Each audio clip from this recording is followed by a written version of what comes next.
And this was good, right? I mean, again, I'm not sure why they never had a lawsuit. Might be everyone was sure that if you're going to have a lawsuit against them, you're going to lose it. Because contractually you have got signed something knowing that these are the things not covered. So then it is very, very difficult. But what would be very interesting, I was in another discussion with some of the security folks.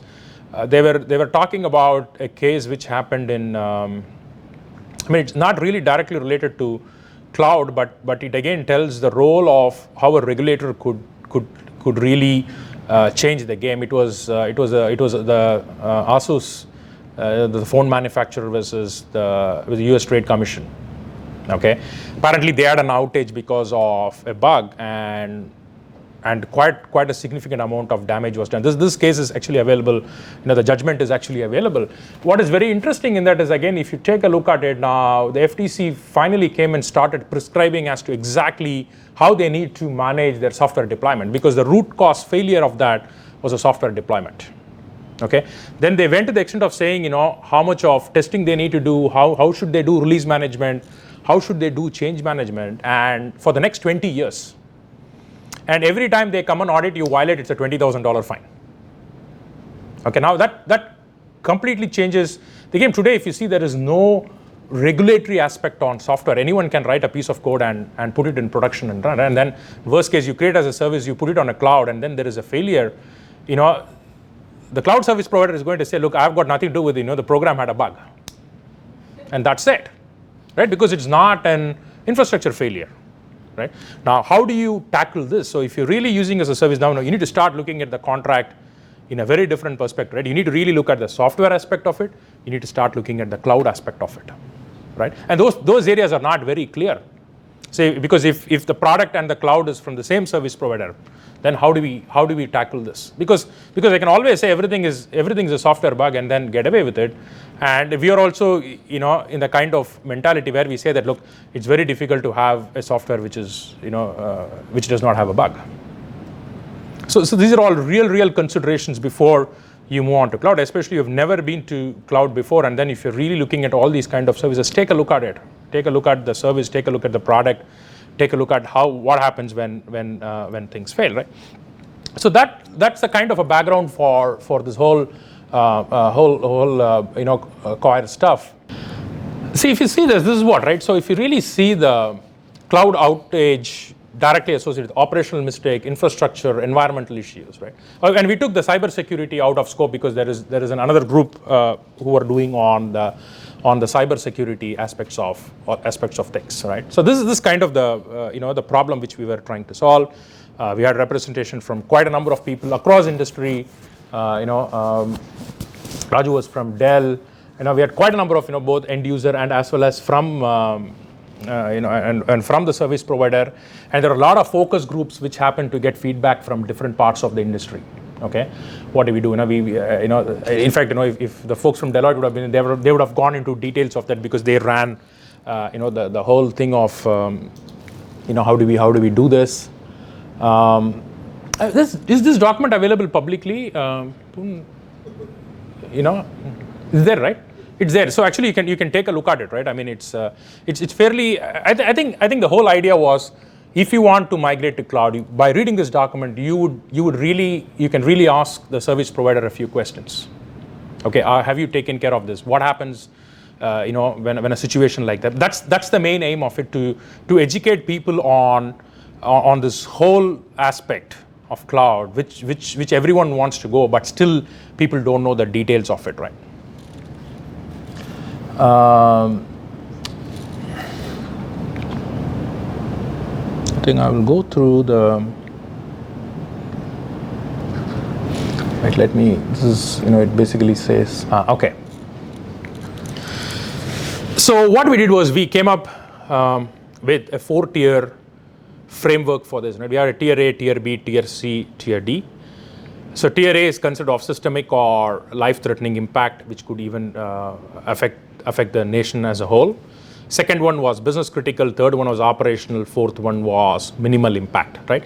Because you need to come up with different kinds of, I'm quite sure everyone has got a severity 1, 2, 3, 4, or 5 in our organizations, right? So it's pretty much modeled based on that, we said that we need to have different level of response, because if you're going to have a very minimal impact, say for some reason a backup failed, but then they notified to you, but then they were able to correct it, then I don't think you need to worry so much about it, right? So then we said that how do we define a different impact, and what could be the implications of that, right? Okay, so typical classic definitions we applied. We looked at 17 different criteria in terms of service availability, planned maintenance, what kind of monitoring you have, what kind of response plan, how do you notify? I mean, we spent quite a bit of time, right? Now it has gone, right? And again, if you have a data center, typically the users will come and tell you, hey, look, something is not working. I mean, I always figured out technology knows second-hand than first-hand in most of the cases. Okay. Now it's the same thing, right? Is the business going to say, or the moment the service provider knows that there is outage, is he going to tell to everyone? Okay, if he's going to tell to whom he is going to say? How is he going to say? Because these are all implications. And the more you ask for dedicated personnel for you to do from the partner perspective, the cost goes up, because there is one dedicated person who's doing everything for you. But then if there is going to be one person for 15 organizations, how does he tell for those 15 organizations, right? Whether he will call, whether he will send an email, SMS, what happens if the person changes? I mean, these are all practical problems, which we've discussed in detail, because we need to know that the outages happen.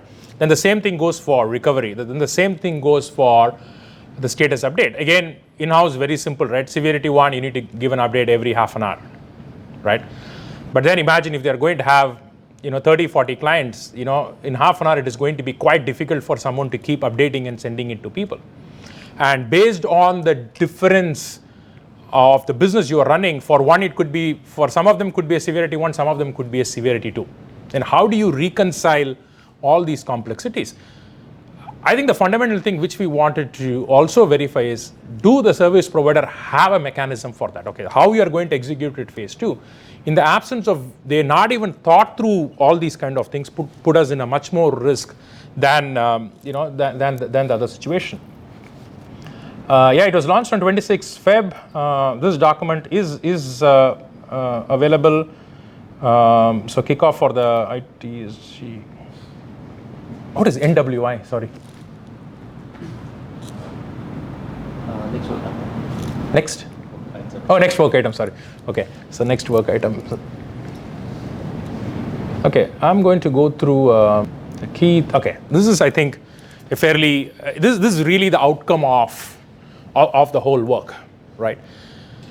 So these are the various definitions which we had. We saw the tier 1, tier 2, tier 3, tier 4, and how does it impact in terms of, so that means if you want an availability which is going to drag less than 99.9, you can think of minimal, and it's cumulative over a period of time.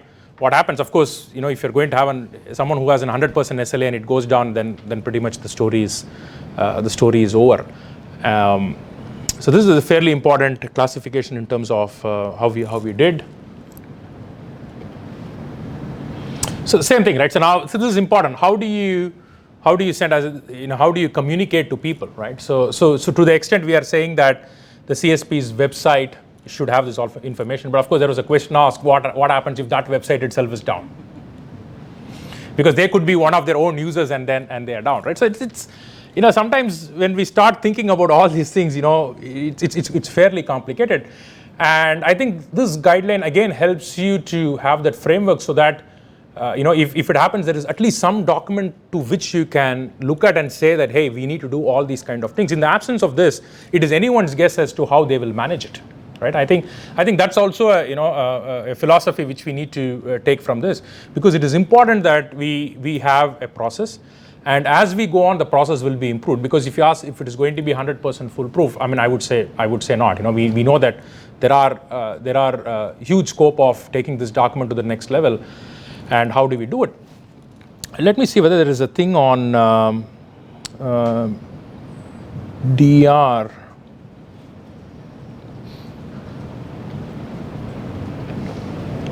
This one, right? So how do you even conduct business continuity and disaster recovery, right? So if there are 15 service providers, should we do it with all the 15 service provider, or is it enough that you do it with one? 15 clients on a single service provider. How do you manage it? Because if they are going to do for everyone, pretty much they'll be doing it for some clients or the other every time. Okay, so one of the ways we got over this was we have specifically asked our service provider for some of the applications that they have to participate along with us, and actually it comes up with a fee because they don't want to spend a lot of time with you doing the entire BCP planning. So we have in our contract very specifically asked, because we know it is fairly critical for us, so that they participate along within our timeline in terms of how do you want to do. And they're quite flexible with it, right? Because at the end of the day, if you say that, look, I'm going to give you extra dollars, a lot of things can be done. But then I don't know whether the cost of moving into cloud itself, would be debated at some point. See, again, no, we have this whole thing of, if you see, we took email into consideration, then phone, SMS. So that means we also need to ensure that all these contacts are maintained very clearly, updated regularly. So that means within the organization, there needs to be a process. So say I leave, and if it says that, goes to the CIO, I mean, I've changed, right? Because typically it comes to my email ID. So someone needs to really update the service provider on that. I mean, it's such a simple thing, but the fact that you've kind of, I mean, I won't say lost in a big sense, but then you do not have control over how the service provider environment works. I mean, you really do not know. I mean, I have had cases where I've asked people, can you tell me where my data is? People will say, no, that's not your problem. We do it for you. You need not know where the data actually resides. Okay, so these are all, serious considerations which we need to do. Again, if you see this, for us on our e-commerce, we have dedicated account managers asked for. Say if you're on, say an October or a November sale, which is peak, and then millions of transactions going through, and then it goes down, at that point in time, we cannot be, going through this whole process. We need someone to pick up the phone, call them and say, hey, you need to help me on this front. So it's, again, depends on how your contract is structured, what is your business need, where do you want to fit in, will determine quite a bit of things. This is another challenge we had. If we look at, then as we're doing it, I was looking at some of our contracts in terms of the whole recovery time, how much people have committed. In some of them, it was quite extremely vague, because no one was committing to a specific time frame in which they would recover. So I think we try to address all this kind of things, so that, again, when you go to your service provider, you can ask him, right, how long is it going to take for you to come up, and how are you going to update, and all those kind of things. I mean, you can think the other way around also, right? If you have an existing data center contract, okay, you take that contract, take your cloud service provider contract, and try to do the gap, you will see what emerges is quite big. It's sometimes the gap are significant, because those kind of things, they don't get into the details. So that's kind of a quick background in terms of what is the purpose of this group? How did we tackle different from different angles? As I said, this document is available. You all can take a look at it. If you feel that some kind of feedback you can provide to us, we will take it to the next working group and see what can be done. But it's quite important. Just moving to cloud is just not moving to cloud. You need to take care of so many things to ensure this whole solution works in place. And it is also, sometimes you might need to educate the business also on this, right? Because they really like the speed at which it gets happened, but when there is an outage, it is a problem. I mean, we have again had another example from Singpo's point of view. Again, we had a couple of issues on our email, which is again hosted on cloud. Okay, and typically it fails when there is a board meeting. And I can tell you, right, I have to literally run around to say, what do we do, right? I mean, if the whole thing was me, I know what needs to be done. Now you are just on a call with someone, and they will say, and on the same instant, there are few other clients who are sitting in, so they can't just bring it down and bring it up. The first question you ask is everyone affected, or it is only me? And someone says only me, then I get much more paranoid about all these kind of things, right? And I think these things are real, and these things happen. So I think the feedback or the message to you all is take a look at it. It's not that straightforward. It takes a lot of time to understand, and people on both sides also need to understand, because sometimes what happens is on the end user side, people said, look, I've given it everything outside. I don't have anything. And sometimes you could also move your resources to do something else. But only when problem happens, how do we come together is significant. And then if you add the layer of cybersecurity on this on top, which was not the scope for us, it's huge.